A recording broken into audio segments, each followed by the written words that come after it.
तो स्वागत है आप सबों का हमारे एजुकेशन की इस नई दुनिया राजन अबिलीफ में। आज के इस वीडियो में हम लोग जीएस मॉक टेस्ट 4 को देखने वाले हैं और इसे सॉल्व करने वाले हैं। मैं आपको बता दूं कि अन्य मॉक टेस्ट की तरह चाहे वो 1 हो, 2 हो या फिर 3 हो, उसी मॉक टेस्ट की तरह मैंने इस मॉक टेस्ट में भी सभी प्रकार के प्रश्नों को सम्मिलित किया है, चाहे वो history, geography, polity, biology, physics, chemistry, अन्य कोई भी सब्जेक्ट का हो। तो हर एक सब्जेक्ट से मैंने इस वीडियो में भी और इस सेट में भी मैंने प्रश्नों को सम्मिलित करने का प्रयास किया है। और आप लोग जानते हैं कि आप लोगों के पास मेरे द्वारा किसी भी प्रश्न के ऑप्शंस पढ़ने तक ही समय होगा, उसके बाद मैं उसका खुद उत्तर दूंगा।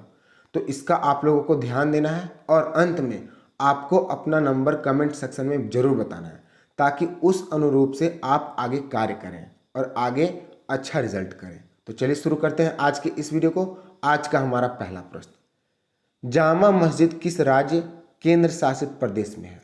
श्रीनगर, दिल्ली, चंडीगढ़, वाराणसी। तो जो जामा मस्जिद है वो दिल्ली में है। क्वेश्चन नंबर 1 का ऑप्शन बी सही है।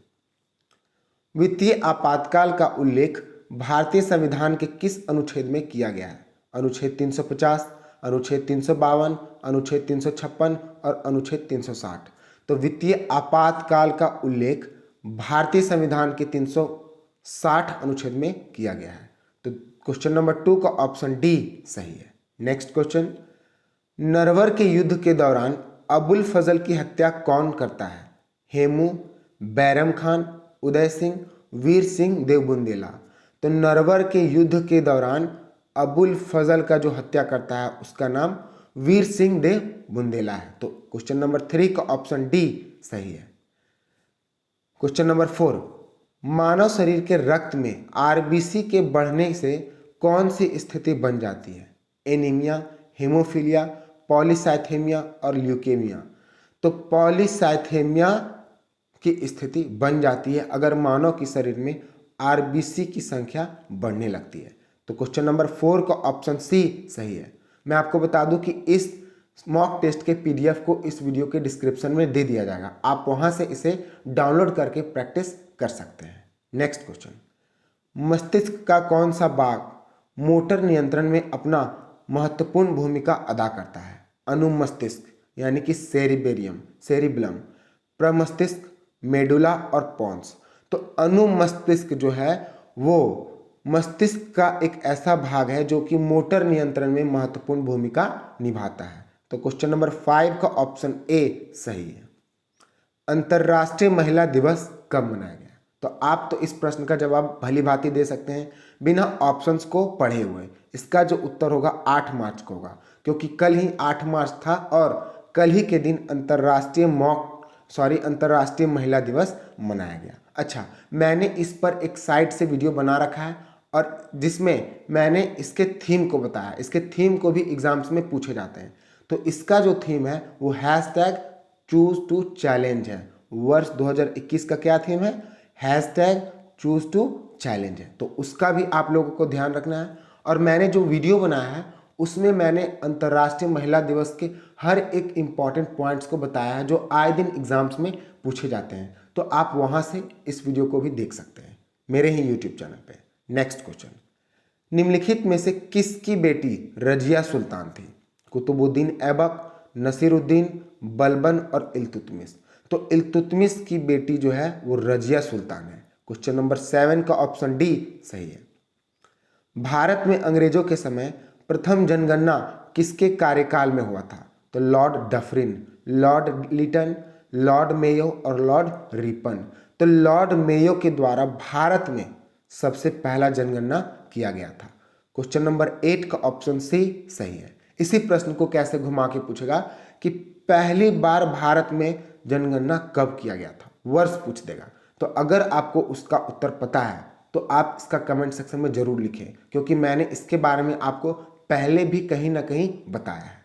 नेक्स्ट क्वेश्चन, ब्रिटिश सरकार ने भारत में अस्थायी बंदोबस्त कब शुरू किया? 1753, 1762, 1793 और 1770। तो 1793 में ब्रिटिश सरकार ने भारत में अस्थायी बंदोबस्त को लागू किया था। तो क्वेश्चन नंबर 9 का ऑप्शन सी सही है। नेक्स्ट क्वेश्चन, भारत में सबसे पहले कितने लोगों को भारत रत्न से सम्मानित किया गया था? तो ये एक इंपॉर्टेंट क्वेश्चन है। भारत में सबसे पहले 1954 में भारत रत्न से सम्मानित किया गया था और उस दौरान 3 लोगों को एक ही बार भारत रत्न से सम्मानित किया गया था और उसके नाम को अगर आप जानना चाहें तो उनका नाम है डॉक्टर सर्वपल्ली राधाकृष्णन, चक्रवर्ती राजगोपालचारी और डॉक्टर चंद्रशेखर वेंकट रमन। तो ये ऐसे 3 व्यक्ति हैं जिसे सबसे पहले भारत में भारत रत्न से सम्मानित किया गया था। कब किया गया था? 1954 में। तो इसे मैंने पहले डिस्कस नहीं किया था, इसीलिए मैं इसे बार बार इसे मैंने इसी वीडियो में बता दिया। नेक्स्ट क्वेश्चन, मुगल बादशाह ने किसे नवाब की पदवी प्रदान की थी? क्लाइव, लाली, डुप्ले और इनमें से कोई नहीं। तो इसका जो उत्तर होगा वो डुप्ले। डुप्ले को मुगल बादशाह के द्वारा नवाब की पदवी दी गई थी। तो क्वेश्चन नंबर 11 का ऑप्शन सी सही है। नेक्स्ट क्वेश्चन, मंगल ग्रह के उपग्रहों की संख्या कितनी है? तो मंगल ग्रह की उपग्रहों की संख्या 2, 6, 5 और 4 में से 2 संख्या है, यानी कि मंगल ग्रह को जो नेचुरल सैटेलाइट है वो 2 है और इसका नाम भी मैंने आपको नहीं बताया, तो अभी मैं आपको बता देता हूं कि उसके 2 उपग्रहों का नाम, पहला का नाम फोबोस है और दूसरा का डायमस। तो इनका नाम आपको याद रखना है। नेक्स्ट क्वेश्चन, विश्व में सबसे लंबी सीमा वाला देश कौन सा देश है? America, Canada, Mexico, Brazil. तो विश्व में कनाडा एक ऐसा देश है जिसकी सीमा सबसे लंबी है। तो क्वेश्चन नंबर 13 का ऑप्शन बी सही है। नेक्स्ट क्वेश्चन, यूरोप का हृदय किसे कहा जाता है? अफ्रीका, स्विट्जरलैंड, यरूशलेम और वेनिस। तो इस प्रश्न को आए दिन एग्जाम्स में पूछे जाते हैं, तो ये जो है वो बहुत ही ज़्यादा इंपॉर्टेंट पॉइंट है। ठीक है, तो यूरोप की अगर हृदय की बात की जाए तो वो यरूशलेम है। क्वेश्चन नंबर 14 का ऑप्शन सी सही है। नेक्स्ट क्वेश्चन, पुरी की रथ यात्रा किसके सम्मान में निकाली जाती है? राम, कृष्ण, विष्णु, कृष्ण, सुभद्रा और बलराम। तो पुरी की जो रथ यात्रा निकाली जाती है वो भगवान कृष्ण, सुभद्रा और बलराम तीनों के सम्मान में निकाली जाती है। क्वेश्चन नंबर 15 का ऑप्शन डी सही है। निम्नलिखित में से किसे फलों का अध्ययन कहा जाता है? हिप्नोलॉजी, पोमोलॉजी, कॉस्मोलॉजी और इकोलॉजी। तो इसका जो उत्तर होगा वो पोमोलॉजी होगा, यानी कि पोमोलॉजी को फलों का अध्ययन कहा जाता है। तो क्वेश्चन नंबर 16 का ऑप्शन बी सही है। नेक्स्ट क्वेश्चन, निम्न द्रव्य में से कौन सा ऊष्मा का सबसे अच्छा चालक है? पानी, पारा, ईथर और बेंजीन। तो पारा जो है वो ऊष्मा का सबसे अच्छा चालक है। तो क्वेश्चन नंबर 17 का ऑप्शन डी सही है। किस माध्यम में ध्वनि सबसे तेज चलती है? ठोस, द्रव्य, गैस, वायु। तो ठोस में जो है वो ध्वनि यानी कि जो साउंड है वो सबसे तेज चलती है। क्वेश्चन नंबर 18 का ऑप्शन ए सही है। आप देख सकते हैं कि मैं हर एक सेक्टर से प्रश्न को पूछ रहा हूं ताकि आने वाले एग्जाम्स में आप लोगों को कोई दिक्कत ना हो। परमाणु बम निम्नलिखित में से किस सिद्धांत पर कार्य करता है? नाभिकीय संलयन, नाभिकीय विखंडन, फ्लेमिंग का नियम और प्रकाश विद्युत प्रभाव। तो इसका जो उत्तर होगा वो नाभिकीय विखंडन होगा, क्योंकि परमाणु बम जो है वो नाभिकीय विखंडन पर ही कार्य करता है। तो क्वेश्चन नंबर 19 का ऑप्शन बी सही है। नेक्स्ट क्वेश्चन, ड्यूमा किस देश की संसद का नाम है? जापान, ऑस्ट्रेलिया, रूस और भारत। तो ड्यूमा जो है वो रूस के संसद का नाम है। क्वेश्चन नंबर 20 का ऑप्शन सी सही है। नेक्स्ट क्वेश्चन, यहां पर निम्नलिखित होना चाहिए। तो निम्नलिखित में से कौन सा खरीफ की फसल नहीं है? धान है, मक्का है, ज्वार है, चना नहीं है। तो इसका जो उत्तर होगा वो 21 का डी होगा। नेक्स्ट क्वेश्चन, निम्नलिखित में से कौन सा प्रमुख शास्त्रीय नृत्य में नहीं आता है?